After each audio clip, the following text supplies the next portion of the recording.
বিধায়ক সুজামুদ্দিন লস্করের বিরুদ্ধে স্থানীয় একটি মসজিদের জমি দখলের গুরুতর অভিযোগ উত্থাপিত হয়েছে।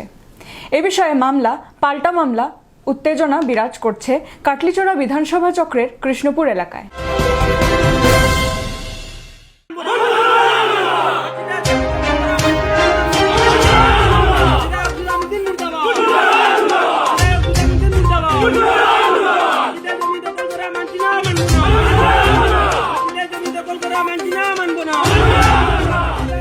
বিধানসভা নির্বাচনের প্রাক্কালে বিতর্কে জড়িয়ে পড়েছেন কাটলিছড়া বিধায়ক সুজামুদ্দিন লস্কর।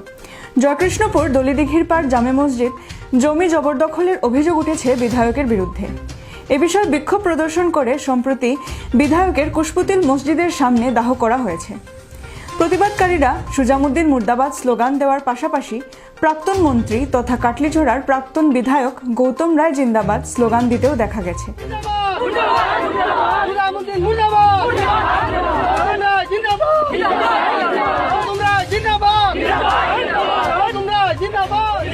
বিভিন্ন প্লেকার্ড নিয়ে মসজিদের জমি বেদখলের দাবি জানান তারা।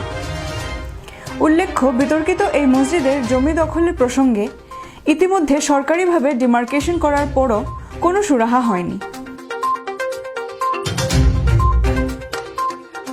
স্থানীয় দুই পক্ষের মামলা পাল্টা মামলায় টান উত্তেজনা বিরাজ করছে কাটলিচড়া কৃষ্ণপুর অঞ্চলে।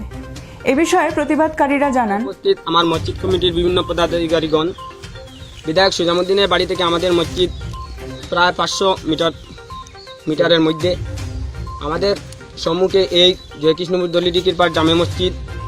এই মসজিদের উন্নয়নের জন্য আমাদের পূর্বপুরুষ 154 নং জাতীয় সড়কের পূর্ব পাশে 3 নম্বর পাট্টার 364 দাগে 16.5 কাঠা জমি দান করিয়াছেন।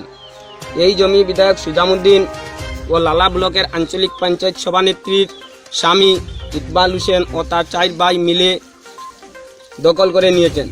প্রায় 2 বছর আগে মসজিদ কমিটি বিধায়কের বাড়িতে গিয়েছিলেন। উনি বলেন এখানে মসজিদের কোনো জমি নেই। তারপর আমরা নিরাশ হয়ে আইনের আশ্রয় নেই।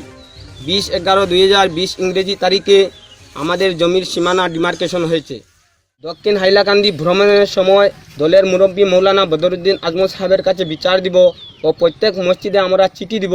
বিধায়ক সুজামুদ্দিন মসজিদের জমি দখলে ব্যর্থ হয়ে আমাদের উপর মিথ্যা 4টি মামলা দায়ের করেছেন। 4টি নয়, 400টি মামলা হলেও আমরা মসজিদের জায়গা ছাড়ব না। সুজামুদ্দিন এর বিপক্ষে আগামী দিনে আমরা ভোট প্রদান করার জন্য। News desk, NH news.